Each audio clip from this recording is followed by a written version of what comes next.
Die letzten Wochen mit Alex waren sehr anstrengend für mich. Ich hatte da wenig Zeit für Oliver. Aber das soll sich jetzt ändern. Er soll merken, dass er eine Frau hat. Du hast dich jetzt also wieder für Oliver entschieden. Ich mag Maren, okay. Aber was hat das mit dir zu tun? Ja, das frage ich dich. Ich liebe dich genauso wie vorher. Dann musst du ihr sagen, was los ist. Wer soll denn um die Zeit schon anrufen? Die Bank. Und? Was wollen die? Die wollen nichts, ich will was. Entschuldige bitte. Geht um den Kredit. Sie ziehen nicht mit. Ich liebe Karin, ob dir es passt oder nicht. Warum denn ausgerechnet sie? Sie ist gerade mal halb so alt wie du. Liebe lässt sich nicht steuern, das solltest du gerade am besten wissen.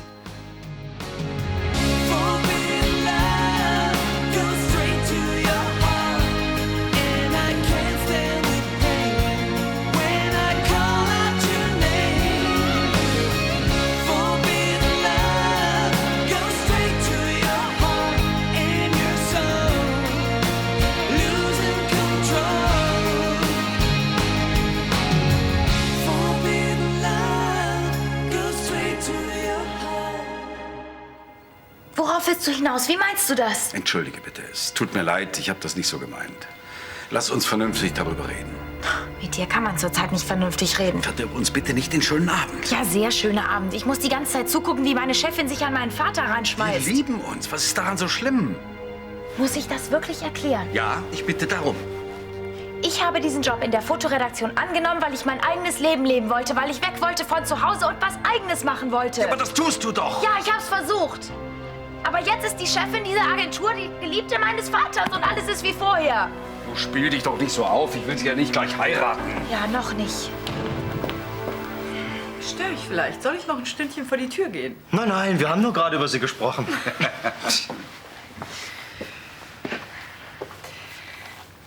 Julia, ich würde Ihnen gerne einen Vorschlag machen. Wir kennen uns ja jetzt schon eine ganze Zeit und wir werden uns sicherlich häufiger sehen in Zukunft, privat. Wie wäre es denn, wenn wir uns duzen würden? Für Sie, für dich gilt das natürlich auch. Tja, von mir aus gern, danke. Sicher, wenn Sie sich das so vorstellen, Sie sind ja schließlich die Ältere, ne? Du, Wenn du dir das so vorstellst. ich heiße Karin. Ich weiß. Ich dachte, in eurem Job duzen sich alle. Aber nicht mit der Chefin. Also gut, lasst uns drauf anstoßen. Ich leider nicht. Ich muss nach Hause. Es wird sonst etwas spät für mich. Gut, ein andermal vielleicht. Ja, vielleicht.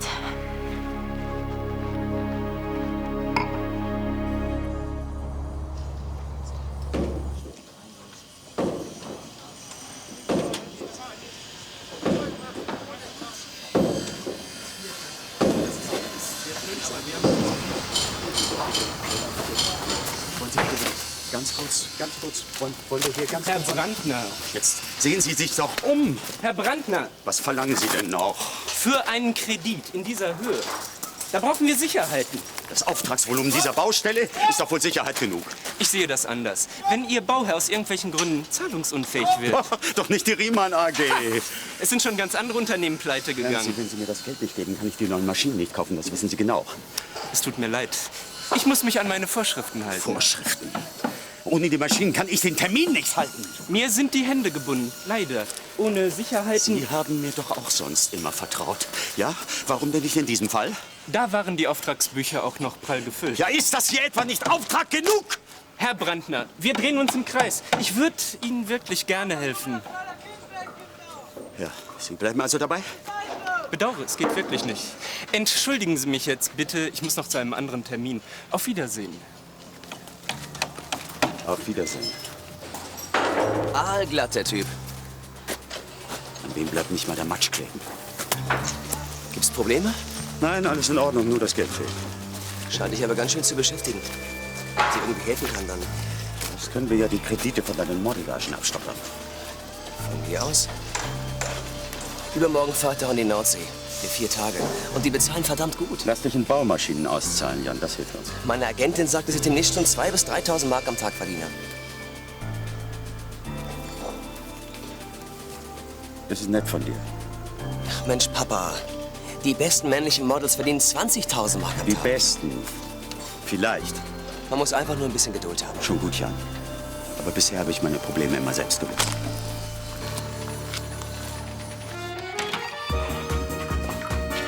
Morgen. Willst du einen Saft? Ja, Oh. Sind wir nicht gut aufgelegt heute Morgen? wir sind sauer auf dich. Würdet ihr mir eventuell verraten, warum? Das weißt du ganz genau. Tut mir leid, Julia, aber was Christoph und Karin angeht, bin ich nun mal anderer Meinung als du. Ja, und ich würde einfach gerne wissen, wieso. Christoph ist glücklich, nur das zählt. Muss er sich dazu extra meine Chefin aussuchen? Tja, wo die Liebe hinfällt. Warum fällst du eigentlich gerade Clarissa in den Rücken? Ich finde, Christoph hat sich ihretwegen lange genug verkrochen. Machst du Witze? Dass du das nicht begreifst. Das ist Christophs Entscheidung. Wir haben kein Recht, uns da einzumischen. Ich wusste gar nicht, dass du so rücksichtsvoll bist. Tja, jeder soll nach seiner Fasson glücklich werden. Und dich machen zurzeit kleine Mädchen glücklich. Wenn du auf diese Jackie anspielst, dann kann ich dir nur sagen, die Kleine lügt wie gedruckt. Ja, klar. Kleine Mädchen haben den ganzen Tag nichts Besseres zu tun, als sich solche Geschichten auszudenken.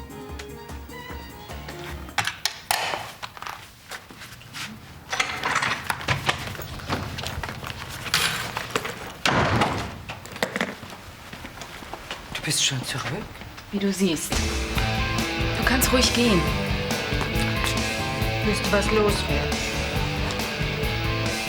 Komm, mach doch mal das Ding aus. Wozu? Damit du mir nachher erzählen kannst, dass du doch recht hattest?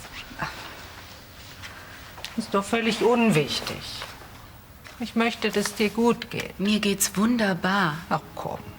Seh dir doch an, dass der Besuch bei Oliver nicht so toll war. Du hast ihm von Alex erzählt, ne? Ja, das war's natürlich auch. Das hat er völlig in den falschen Hals gekriegt. Er denkt natürlich, dass du mit Er Alex... ist fest davon überzeugt, dass ich ihn betrogen habe. Irgendwie kann ich ihn verstehen. Jetzt fang du auch noch an. Hast ihm denn nicht gesagt, dass du dich für ihn entschieden hast? Natürlich habe ich ihm das gesagt, aber er ist da gar nicht richtig drauf eingegangen. Wahrscheinlich fällt es ihm schwer, über sowas zu reden. Versuchen könnte er es aber. Susanne, du weißt doch, wie verschlossen er ist. Wie soll ich denn an ihn rankommen? Kannst du mir das sagen? Du musst Geduld mit ihm haben. Bei den paar Stunden Besuchszeit. Geduld. Ich bin sicher, eines Tages weiß er, was er an dir hat. Das glaubst du ja selber nicht. Hallo Christoph. Na, wo drückt denn der Schuh? Ich wollte mit dir über Avatex reden. Hast du schon mit Henning gesprochen? Ja, ich finde es sehr schade, dass du weggehen willst.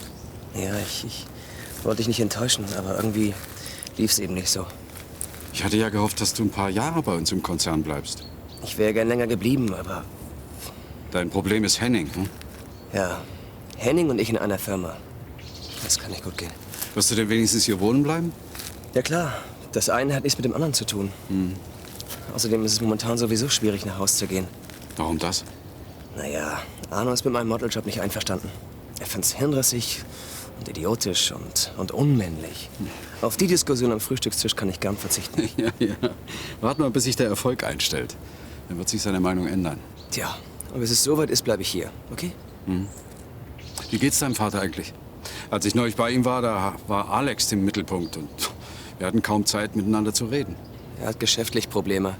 Ich habe heute Morgen mitbekommen, wie er mit einem Banker gesprochen hat. Und? Er braucht dringend einen Kredit, aber die Banken wollen ihm keinen genehmigen. Die Auftragslage ist einfach zu beschissen. Ja, aber die Baubranche boomt doch. Irgendwas muss er falsch machen. Und wenn ich ihm nun einen Kredit anbiete? Ach, das bringt überhaupt nichts. Er ist viel zu stolz, ihn anzunehmen. War ja bloß so eine Idee. Vielleicht fällt mir noch was Besseres ein. Ja.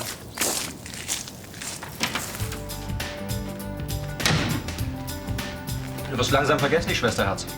Wenn du heute Morgen nicht solchen Unsinn geredet hättest, dann hätte ich nicht meine Unterlagen vergessen. Ein Gehirn wie ein Sieb und ich bin dran schuld, ja? Ja, nun komm, Karin wird der Christoph schon nicht auffressen. Du kennst sie ja nicht. Die weiß genau, was sie will. Ja und? Ich weiß auch, was sie will. Sie nutzt Christophs Situation schamlos aus und sie denkt nur an sich. Woher willst du das denn wissen? Ich sehe sie täglich in der Redaktion. Na und? Sie macht da ihren Job. Was hat das mit Christoph zu tun? Das kann doch nicht sein, dass du das gestern nicht gemerkt hast. Sie spielt ihm doch nur was vor. Also ich glaube, du unterschätzt Christoph gewaltig. Erstens ist er nicht so naiv. Und zweitens steht er anscheinend auf diesen Typ Frau. Ausgerechnet Papa. Hallo zusammen. Hallo Clarissa. Wie geht's? Gut. Und dir? Naja, könnte besser sein. Ich muss auch leider gleich schon wieder los. Habe ich richtig gehört, meine Tochter redet wieder mit mir? Klar, warum nicht? Schau doch wieder mal vorbei, wenn du Zeit hast. Okay, mach ich. Wie wär's mit heute Nachmittag? Ja, schön. Ganz wie du willst.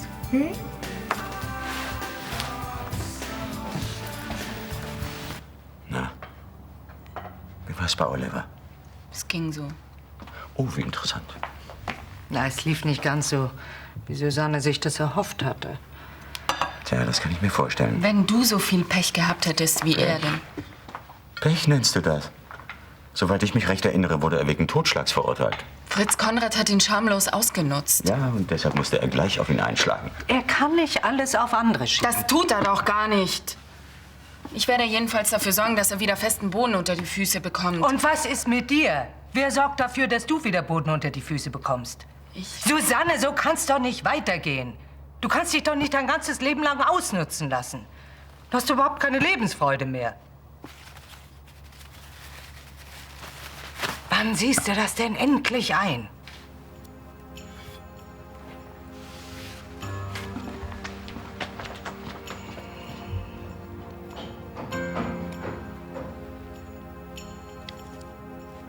Musste das jetzt sein? Ja. Willst du dir nicht nachgehen? Nein. Ich habe drüber nachgedacht. Ich habe ihr so lang gut zugeredet und es hat nichts genutzt. Ja, aber gar nicht mehr darüber zu reden. Macht es das besser? Ich hoffe es. Schöne Fotos. Gute Arbeit. Haben dir die Hüte gefallen? Als Motiv wahnsinnig schlecht. Tragen muss ich sie ja nicht. Vielleicht eher was für dich beim nächsten Rendezvous mit Christoph. Der steht auf sowas. Ich bin gleich wieder da. Dann suchen wir das Seitenfoto aus.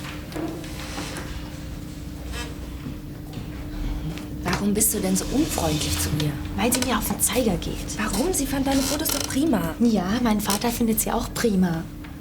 Dein Vater? Unsere Chefin hat ein Verhältnis mit Christoph. Ist das dein Ernst? Gestern Abend hat er sie Henning und mir offiziell vorgestellt. Ist doch toll. Wo ist da dein Problem? Sie ist total berechnend. Wie kommst du denn auf die Idee? Willst du mir erzählen, dass eine, die erst Mitte 20 ist, sich in einen verknallt, der ihr Vater sein könnte? Reife Männer haben auch ihre Vorzüge. Ja, ein dickes Bankkonto. Ach komm, Karin arbeitet ja auch nicht für ein Butterbrot.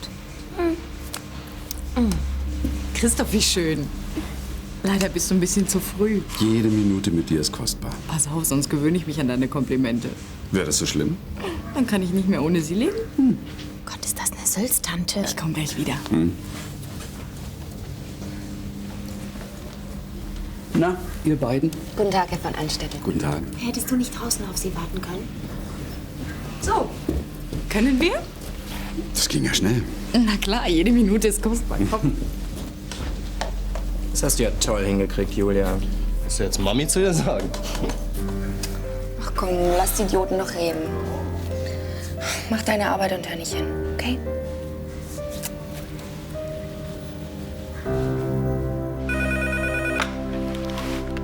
Brandner? Ja, einen Moment. Susanne? Ja. Telefon für dich. Jemand von der Gefängnisleitung. Susanne Kropp? Was? Ja, danke, dass Sie mich benachrichtigt haben. Auf Wiederhören. Ach, dieser Idiot, dieser verdammte hirnrissige Idiot. Was ist denn passiert? Der macht sich alles kaputt, aber auch wirklich alles. Bitte, Susanne. Hat Oliver was angestellt? Frühzeitige Entlassung, Sonderurlaub, Freigang. Das kann er jetzt alles vergessen. Jetzt sag doch, was ist denn? Nachdem ich bei ihm war, hat er sich geweigert, in seine Zelle zurückzugehen. Und? Er wollte den Gefängnispsychologen sprechen. Aber das war alles nur ein Vorwand. Oliver wollte abhauen. Ist er jetzt völlig verrückt geworden? Und jetzt? Jetzt sitzt er in Einzelhaft. Vorher hat er sich auch noch mit dem Mithäftling tierisch geprügelt. Dieser Idiot. Wie ich diese Ruhe genieße. Ja, und da gibt es Menschen, die diese Stille nicht lange aushalten können. Clarissa zum Beispiel wollte unbedingt deswegen noch eine Wohnung in der Stadt haben. Verstehe ich überhaupt nicht. Nach dem ganzen Tag Trubel im Büro bin ich froh, wenn ich abends Ruhe habe. Ich freue mich, dass du dich hier wohlfühlst. Leider muss ich gleich noch mal weg. Wirklich? Ja, ich muss noch mal in die Redaktion. Aber ich komme ja bestimmt noch mal wieder. Stimmt was nicht im Büro? Na, eigentlich nicht. Allerdings macht deine Tochter mir ein bisschen Sorgen. Julia ist in letzter Zeit ziemlich bockig. Julia. Entschuldigung. Ich war in Gedanken momentan wo ganz anders. Hast du Geheimnisse von mir? Nein, ich habe gerade an einen guten Bekannten gedacht. Was heißt gute Bekannter? Das ist der leibliche Vater von Julia. Er hat eine Firma und da läuft's momentan gar nicht gut. Und jetzt möchtest du ihm helfen? Ja, er hat eine Baufirma und ihm fehlen die Aufträge. Eine Baufirma hat er? Vielleicht kann ich ihm helfen. Du? Ja. Mein Verlag will das Druckereigebäude erweitern und ich glaube, der Auftrag ist noch nicht vergeben. Ja, das wäre doch die Idee. Und die Firma ist in Köln.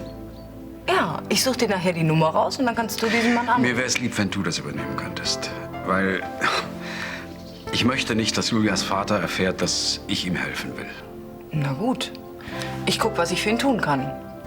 Vielleicht gehe ich nachher noch bei ihm vorbei. Oh, du bist ein Schatz. Hast du was anderes erwartet? Nein, natürlich nicht.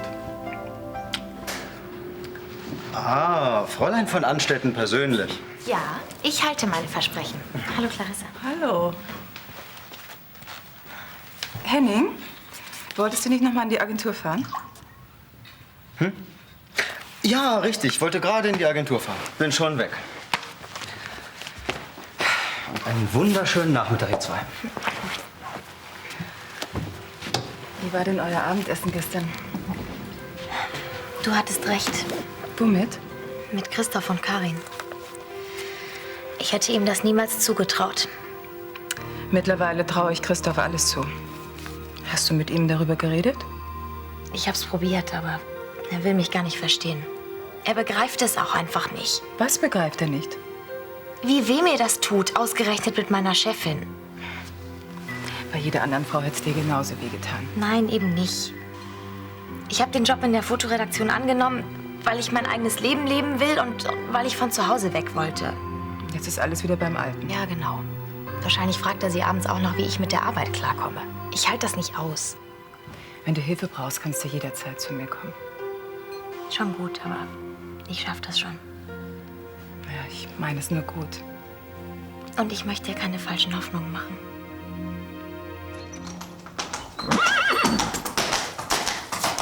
Hallo Jan, hast du einen Moment Zeit? Was gibt's denn? Ich muss dir was sagen.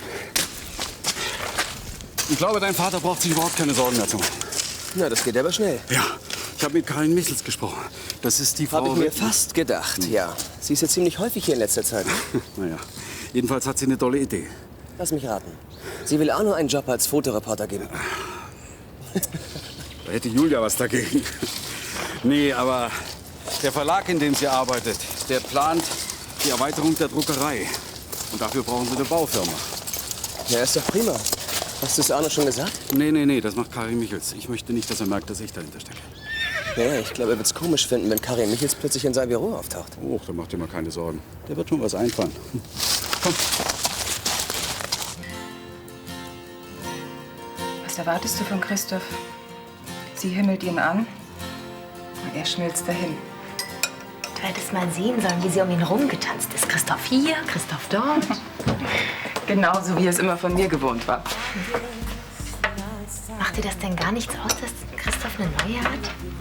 Nicht bei so einer. Die spielt nicht in meiner Klasse. Und was machst du, wenn du die beiden mal zufällig triffst? Einen großen Bogen. Ich muss sie jeden Tag im Büro sehen. Du Ärmste. Das hast du wirklich nicht verdient. Du tust mir richtig leid. Ja, ich tue mir auch leid. Aber das hilft mir auch nicht weiter. Ich muss jetzt bald mal wieder nach Köln. Ich habe noch einen Termin. Schön, dass du vorbeigekommen bist. Vielleicht komme ich ja in Zukunft wieder öfter. Irgendwo muss ich mich ja ausjammern. Ich höre dich gerne jammern. Also bis bald. Bis bald. Ja. Entschuldigung, Herr Brandner? In Ihrem Vorzimmer war niemand. Ja, ich weiß. Guten Tag, was kann ich für Sie tun? Karin Michels. Armer Brandner. Ach, bitte. Nehmen Sie doch Platz. Entschuldigen Sie. Dankeschön. Ja, ich komme, weil mir Ihre Firma sehr empfohlen wurde. Das hört man ja gern. Sie wollen bauen? Um Gottes Willen, ich nicht. Ich komme im Auftrag meines Verlages. Ich störe Sie doch im Moment nicht, oder? Nein, nein, nein. Zufälligerweise habe ich etwas Zeit. Worum geht es denn? Darf ich Ihnen etwas zu trinken anbieten? Danke, nein. Das Druckereigebäude soll erweitert werden. Das ist keine große Sache. Vielleicht eine Nummer zu klein für Sie. Ach, es kommt drauf an. Und die ganze Sache hat einen Haken. Und zwar, der Verlag möchte lieber heute als morgen mit dem Bau beginnen. Insofern müssten Sie sehr kurzfristig disponieren. Ja, natürlich.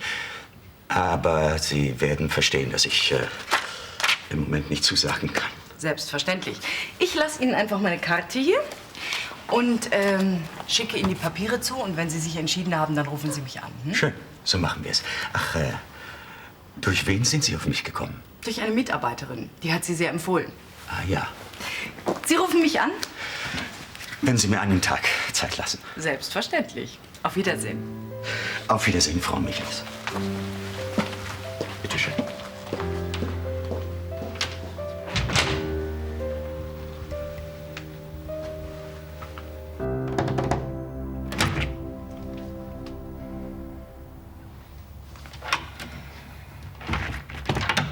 Ach komm, Susanne. Am Telefon klingt manches schlimmer, als es in Wirklichkeit ist. Oliver hat eben wieder mal die Nerven verloren. Du kennst ihn doch. Ich habe immer nur gegeben. Meine Liebe, meine Zeit, meine ganze Kraft, einfach alles. Ich habe so gehofft, dass er sich dadurch ändert. Du machst es ihm aber auch nicht leicht. Erst lässt er ewig nichts von dir hören und dann erwartest du, dass alles wieder in Ordnung ist. Macht er es mir leicht? Weißt du, warum er diese Show abgezogen hat heute? Weil er mich verletzen wollte. Weil er mir nicht gönnt, dass ich mich mit Alex so gut verstanden habe. Er war verzweifelt. Rachsüchtig und jähzornig ist er. Weißt du, was er mir zum Abschied nachgerufen hat? Rächen will er sich an mir für meinen Verrat. Susanne, beruhige dich. Morgen sieht alles schon wieder ganz anders aus. Er kann mich aber nicht zwingen, dieses Spiel länger mitzuspielen. Und wenn ich 10-mal seine Frau bin. Wie? Was hast du denn jetzt vor? Ich habe gar nichts vor. Es ist aus, ich will nicht mehr. In gewisser Weise bist du doch selbst schuld, dass alles so weit gekommen ist. Ich will nichts mehr von ihm wissen. Ja, ich habe ihn geliebt, aber ich will ihn nicht mehr wiedersehen, in meinem ganzen Leben nicht.